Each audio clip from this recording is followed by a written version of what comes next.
السلام عليكم ورحمة الله وبركاته. نبدأ الكلام بالصلاة على الحبيب المصطفى عليه أفضل الصلاة والسلام. اللهم صل وسلم وبارك على سيدنا محمد في الأولين والآخرين. جمعة سعيدة علينا وعليكم إن شاء الله بكل خير وأمان واطمئنان. أول هام بحب أشكر كل واحد جدع وكل واحد محترم اشترك عندي في القناة، وعلى راسي من فوق تحياتي ليك من القلب ان انت جيت وشرفتنا عندنا وعملت اشتراك وحتى عملت لايك وعملت اي شيء في القناة. اهلا وسهلا بيك، تشرفنا في اي وقت وتحت امرك في اي حاجة.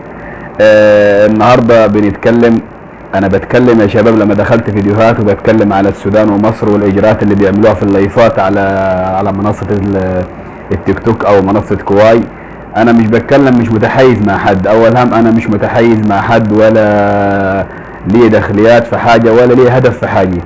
اول هام انا هدفي الوحيد ان كل الامور تمشي بما يرضي الله، لا اكتر ولا اقل. ليه؟ ان انا يعني صعبان علي الوضع الحالي اللي واحد بيخش نقعد نشتم في بعضينا. الاخوة السودانيين اي نعم بيغلطوا، غلطهم كبير شوية. يعني لما بيتكلموا على كلام، يعني كلام المفروض محدش يتكلم فيه، والصور المخلة اللي بيحطوها على اللايفات في بداية صورة الغلاف بتاعت حضرتهم، يا ريت يعني الواحد يحترم نفسه. احترم نفسك اولا. انا اول هم بقول احترم نفسك اولا وسيبك من الاجراء اللي انت ماشي فيه دي. ليه؟ عشان خاطر ان انت راجل، يعني مش عايز اقولها لك، اللي بتعمل كده راجل مش محترم وغير اخلاقي وما شفت تربية من اهلك. اول هم. وعلى الشخص برضو المصري اللي بيعمل نفس الحوار، بلاش الاسلوب اللي احنا ماشيين بيه. جاتني في التعليقات كتير الناس بتقول لك إيه انت ما شفتهمش هم بيعملوا ايه. بيقولوا احنا ولاد فوزية ولاد فيفي وعيال مش عارف الرقصات ولاد الرقصات، وغلطوا كتير. انا سمعت الكلام ده في بثات مباشرة كتير، وسمعته في فيديوهات من ناس سودانيين كتير. بس انا لو هقدر اتكلم هقول ايه اللي في السودان بيحصل. كتير بيحصل في السودان والهام، حاجات كتير بتحصل ما ينفعش ان انا اقولها. ليه؟ ان انا مش متربي على المهزله دي وقله الادب وقله الحياء دي. لو انا اقدر هقول مثلا السودان ايه فيها ومش ايه فيها كتير، وحاجات لا تعد ولا تحصى. لكن الاسلوب السودانيين بتوع اللايفات، انا بتكلم هو السودانيين بتوع اللايفات، الناس اللي انا بعتبرها مش سودانيين، بلاش الاسلوب اللي انتم ماشيين بيه ده. يعني احنا كمصريين يعني معلش يعني في الكلمة برضه بدون تحيز، ان احنا على السوشيال ميديا عدد مهول وعدد كبير. اول هام قليل فينا اللي بيطلع يرد عليكم. تمام؟ ليه؟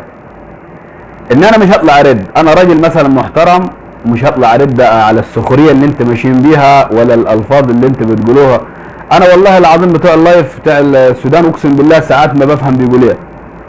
يعني اللغه بتاعتهم والكلام بتاعهم مش بفهمه، يعني ساعات بيقولوا ايه او لغتهم في الكلام صعبه شويه، يعني لغه تضحك في الكلام والله العظيم، مش لغه حلوه يعني. ده انا بتكلم عن بتوع اللايفات، الناس اللي غير اخلاقيه اولا، عشان تبقى الناس كلها فاهمه. الاخوه السودانيين فاهمين المحترمين. في ناس معانا احنا في العمل سودانيين، ناس على راسنا من فوق، ناس محترمين معانا وناس 100 واحنا الحمد لله في قمه الاحترام معاهم وقمه الوفاء. وحتى هو والله الوضع بتاع اللايفات مش عاجبهم. اي نعم ان في ناس سودانيين ما نقدرش ننكر، يعني لو حد سوداني سمعني يزعل او ما يزعلش، ده هو حريه ليه، او يفهم ويستوعب اللي انا بقوله كويس. في ناس بتتكلم كلام والله يعني صراحه مش مظبوط. انا مش عايز اقول لكم ان انتوا يعني السودانيين، احنا مش عايز اتكلم كتير ان السودانيين لما بيروحوا اي دوله لازم بيعملوا تحليل ايدز. اي حرمه سودانيه بتخش دول بتعمل تحليل ايدز، خلي بالكم. يعني مش عايز اقول لكم اي دوله اللي طالبه منها دي. لو هم الدول اللي طالبه دي وعارفه ومتاكده 100% ان السودان ما فيهاش اي نوع من نوع الدعاره او نوع الجنس، ما يطلبش منك تحليل ايدز. تمام؟ اول نقطه. تاني نقطه، احنا عمرنا في حياتنا في اي واحد لايف ما خان ولا جاء في عرض اي بلد.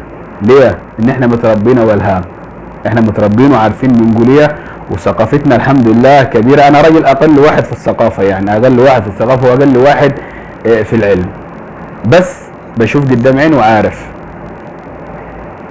لكن انت تطلع تقول مثلا ولاد فوزية ولاد فيفي ولاد رقصات، يعني انت بلدك السودان مثلا، لما انت بتتكلم ما فيهاش اي حاجة من الكلام ده، هتقولي لا، اقول لك ان انت كذاب. اول هام انت راجل كذاب لو قلت لا، بس تحترم نفسك وشوف ايه. انا كمصري غلطت فيك من ناحيتي زي ما انا عملت معاك، اعمل معاك، مش اكتر من كده، ما تزودش ولا تنقص. الجاليه السودانيه عندنا في مصر داخله في 5 مليون سوداني، مش عايشين دلوقتي عندنا ولا النهارده ولا امبارح عايشين، لا ده عايشين لهم سنوات وفاتحين محلات وقاعدين في مصر في امان وقاعدين مش بيدفعوا اي حاجه في مصر. ليه؟ لان احنا مش عايزين اصلا منهم شيء يعني عشان يدفعوه، ولا مستنى الحكومه من اي حد عربي يدفع اي شيء. الاخوه السوريين على راسنا من فوق، 7 مليون او 6 مليون سوري على راسنا من فوق، محترمين قاعدين في بلادنا في امان الله. الاخوه اليمنيين نفس القصه، العراقيين، الليبيين، اليمنيين، كله قاعد على راسنا من فوق، ومحترمين مصر ومحترمين حكومتها ومحترمين شعبها، وكل حاجه راضيين بعيشتهم وماشيين فيها بما يرضي الله ورسوله.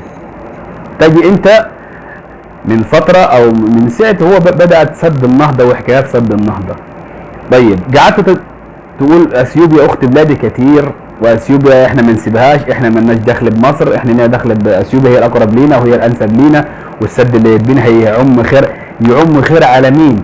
هي اثيوبيا دي مش قطعت عليكم الميه وعطشتكم في ولايات مش عايز اقول لك فين، يعني اثيوبيا دي عطشتكم وقفلت عليكم السد.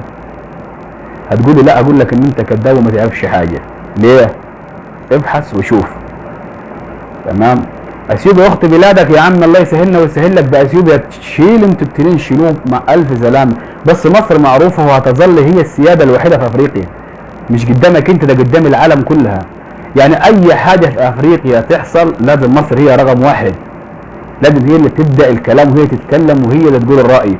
يعني احنا ابسط حاجه سد النهضه، لو هو مش هيعول ضرر على السودان كان زمان من اول ما بدا او قبل ما يبدا او بعد ما بدا كانت مصر قادره تنهي المشوار وتضربه.